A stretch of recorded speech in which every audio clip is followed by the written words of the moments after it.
দেখে বুঝতে পারছেন আমরা একটা টয়লেট ব্লগারের ইন্টারভিউ নিতে আসছি, যার কোনো মস্তিষ্ক নেই, নির্লজ্জ বেহায়া একদম। তো চলেন আমরা তার সাথে কথা বলে আসি। এই তুমি কে? হ্যাঁ তুমি এখানে কেন? আমাকে চিনতে পারো নাই? কালকে যে হাতে পায়ে ধরে বললা আমার 2000 টাকা দিয়ে আমার একটা ইন্টারভিউ নিতে। আরে কাকা আসতে কোন ক্যামেরা যে দূরা এটা রিমুভ করে দিন, দর্শকে হুনিয়া লাভ। সমস্যা নাই, ওকে। তো বলো তোমার সফলতার পিছে সবচেয়ে বড় অবদান কার? এটাতে করে সহজ প্রশ্ন, অবশ্যই তো আমার বউ। কাকা আপনি নতুন কিছু প্রশ্ন ধরেন কঠিন। তা না হয় বুঝলাম। তো আপনি তো শিশুকাল থেকে ভিডিও বানান, তখন আপনার তো বউ ছিল না, তখন তুমি কিভাবে ভিডিও বানাইতা? কাকা এটা একটা শায়েরির মাধ্যমে বলি। বলো। নদীতে থাকতো মাছ, মেয়েরা দিত বাস। কাকা ওয়া করবেন না? ওয়া ওয়া ওয়া ওয়া। নদীতে থাকে মাছ, মেয়েরা দেয় বাস। অতীতে আমার বোনের চেহারা দিকা সবাই খেতো ক্রাশ। ও তাহলে তুমি অতীতে তোমার বোনের দিয়ে ব্যবসা করতা, তাহলে তোমার একটু বোনের দেখো। রাখতেছি। এই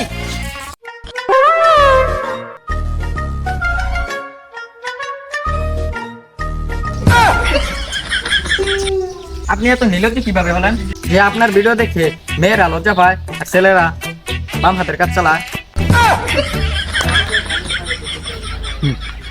শুরুতে তো আমি অনলাইনে বিজনেস করতাম। কিসের বিজনেস? আরে ভূতের নাই, ওই যে অডিও ভিডিও কল। তারপরে আমি আমার বোনকে বললাম দেখতেও নির্লজ্জ, আমি নির্লজ্জ, আমাদের দুজনের মস্তিষ্ক নাই, তাই আমরা দেহ বিচ্ছা খাই।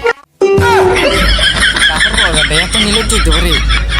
ওর আর দরকার নাই, একটু ভাবিরে ডাকো তো, একটু ভাবি ইন্টারভিউ নেই। এই তোর ভাবির একটু পাঠা দিত। আরে জান, এটা তো আঙ্গর ক্যামেরা না, এটা তো সোশ্যাল মিডিয়ার ক্যামেরা। আরে সবকিছু খুললে দেখাই দিই, এমনিতে তো আঙ্গুর ভিডিওর মধ্যে ভিউ পড়ে না, এটা হচ্ছে সোশ্যাল মিডিয়ার ক্যামেরা, আঙ্গুর ভিডিওর মধ্যে বেশি বেশি ভিউ পড়ে। ভাবি আপনি এত নির্লজ্জ? ভাইয়ের তো মনে করলেন মস্তিষ্ক গেছে, আপনারও যে গেছে এটা শিওর। কিন্তু গর্বে আমার বুকটা ফেটে যাচ্ছে, আমাদের বাংলাদেশে এরকম মেয়ে আছে। দেখতে হবে না কার বউ, আমার বউ তো আমার লাগে নির্লজ্জ থাকবে। আমি হলাম বাংলাদেশে এক নাম্বার কাপড় ব্লগার, আমার বউ যদি নির্লজ্জ না থাকে তাহলে কি হবে? ভিডিওতে কি ভিউ পড়বে? তো ভাবি আপনি একটা সিক্রেট বলেন যেটা আপনি চাইলেও করতে পারেন না। আমার সিক্রেট একটা বিষয় হইলো, নির্লজ্জ ভাইয়ের মতো কাপড় খুললা ভিডিও বানাইলেও আপনারা ভাই আমার ঘর থেকে বুরকা পয়দা বাহির করে। আচ্ছা ভাইয়া, আপনি কেন ভাবির রাস্তাঘাটে বুরকা বিদ্যা বাড়ি করেন? এইটার একটা রহস্য আছে, এটা রহস্য দেখবার গেলে ফ্ল্যাশ ব্যাকে যাইতে হইবে। হ্যালো গাইস, আমি আপনাদেরকে শুরুতে বলে নিতেছি, আমি আপনাদেরকে একটা লিঙ্ক দিছিলাম কিন্তু আপনারা তেমন ভিউ তুলেন নাই। তো আমরা কক্সবাজারের মতো মোটামুটি একটা ভিউ জায়গায় বেড়াতে আসছি। তো আপনাদের ভাবিও আসছে, আপনাদের ভাবি আমাকে বলতেছিল সে নাকি ছোট ছোট জামা কাপড় পিনতে পানিতে নামবে। আপনারা যারা দেখতে চান আপনাদের ভাবিকে ছোট ছোট জামা কাপড় পিনলে আপনার ভাবিকে কেমন দেখা যায়, তারা আমাদের পাশে থাকবেন। তো চলেন বন্ধু, কক্সবাজার থেকে তো এটাই ভালো লাগতেছে। এবারে কিরে লটকি খাবার ব্লগার না, ভাবি মনে আছে, ল কতন মজা লই আহি। বিগ ফ্যান ভাই, বিগ ফ্যান। তারপরে এটা কে ভাবি কো? ভাই ভাই ভাবি কো, ভাবি কো। ভাই আপনার তো অনেক শায়রি, উনি একটা শায়রি কোন তো। কিরে তুই এটা চিনছ না? এটা কি টিকটকার, এটা লাগে টয়লেট ব্লগার। এই নটকির বলা শায়রি কই পাবো? ওজন দেখতে হইতেছে লও, আমি ব্লগও করতেছি। তো ল এটা সুন্দর ভিউ মধ্যে একটা শায়রি কইয়া দে। লও লও, সামর্থ্য নাই দেখার তিমি ডলফিন, তাই দেখতে আইছি খুলছা। ওয়া ওয়া ওয়া ওয়া। যা তুমি হিগাই দিল লাগছে না। সামর্থ্য নাই তিমি ডলফিন দেখার, তাই দেখতে আইছি খুলছা। আপনারাও বেড়াই যান গরিবের কক্সবাজার থেকে। চলেন ভাই, ভাবির অনেক দেয়া শখ, চলেন ভাবির সাথে দেখা করে আসি। হ্যালো গাইস, আপনারা মনে আপনাদের ভাবির মিস করেছেন, তো চলেন আপনাদের ভাবির দেখাই নিয়ে আসি। এই যে আপনাদের ভাবির সামনে এসে বসছি, এই যে আপনাদের ভাবি। ভিডিওতে যা দেখছি তা না, তার চেয়েও বেশি এই নোটকির বলা ওইটা ধরছে। আমি আইতাছি। এই তোরা কি করতেছিস? এই তোরা এই কামরা ঠিক করলি না। আমি নিজে লঙ্গি বিন্দা তোমার ভাবিরে প্লাজো বিন্দাই দিছি। দর্শক আইনারা বিচার করুন যে তোরা কামরা ঠিক করলি না, আমি আর ভাবিরে দিব না, ভাই করতাম না। সবই তো বুঝলাম, কিন্তু ভাবির বিয়া করার আগে তুমি কি রম্মায়া পছন্দ করতা? একটু দর্শককে বলতা। শুরুতে আমি একটা শিক্ষিত মেয়ে খুঁজছিলাম, পরে ভাবলাম যে না, শিক্ষিত মেয়ের মস্তিষ্ক ব্রেন দৌড়ে আছে, কিন্তু আমার তো দরকার নির্লজ্জ বেহায়া অশিক্ষিত একটা মেইয়া।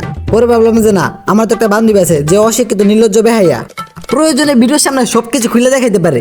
আর আমার বান্ধবী দিয়ারে ভরে আমি বিয়ে করে ফেললাম।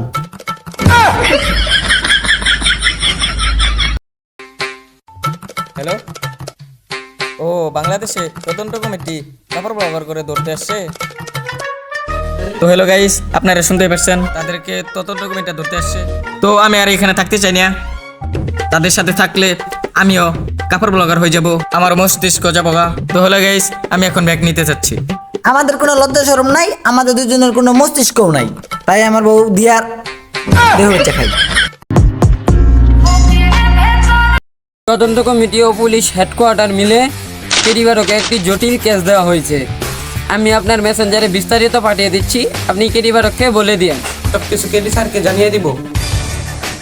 তো হ্যালো গাইস, শুনলে অবাক হবেন যে বিশ্বের সেরা উকিল মিস্টার কেটি পাঠক, যিনি আজ পর্যন্ত কোনো কেস হারি নাই, তাকে আশা করে হেডকোয়ার্টার এবং তদন্ত কমিটি একটি কেস দিয়েছিল, কিন্তু কেসটির নাম শোনা মাত্রই তিনি পরাজয় ঘোষণা করেছেন। এমন কোন কেস যে তিনি নাম শুনেই পরাজয় মেনে নিল? তো চলেন বিস্তারিত কেটির কাছ থেকে জানা যাক। এমন কোন কেস যে আপনি নাম শোনা মাত্রই হেরে গেলেন? এটা শোনার জন্য একটু ফ্ল্যাশ ব্যাগে যাইতে হবে। স্যার আপনার তার টয়লেট বগারে কেস আছে।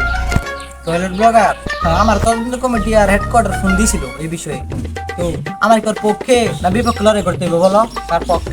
হ্যাঁ কেউ বলুন, আমার মস্তিষ্ক যাও মাথা মধ্যে আছে, যদি ওর বিপক্ষে লড়াই করবার যাও, ওটা আমার নিচে নেমে দেবো গা। তুমি ওদেরকে বলে দিও যে আমি কেস হেরে গেছি। স্যার এটা তো ইতিহাসের পাতা লেখা থাকবে। ইতিহাসের পাতা লেখা থাকুক, তাও আমি কাপড় ব্লগারের পক্ষে জীবনেও লড়াই করতে যাব না। তো এটা তো ইতিহাসের পাতা লেখা থাকবো, কিন্তু আপনার কাপড় ব্লগার ঘর কিরম লাগে? তো দর্শক শুনতেই পারলেন, তো এখানে ব্যাক নিয়ে যাক। হ্যালো গাইস, ভিডিওটি ভালো লাগলে অবশ্যই একটা সাবস্ক্রাইব করবেন আর কমেন্টে অবশ্যই জানাবেন ভিডিওর কোন পার্টটা সবচেয়ে বেশি ভালো হয়েছে। আর হ্যাঁ গাইস, আমরা এখন থেকে প্রত্যেক মাসে 2টা করে ভিডিও দেওয়ার চেষ্টা করব। তো জলদি জলদি আমাদের ইউটিউব চ্যানেলটি সাবস্ক্রাইব করবেন। ধন্যবাদ।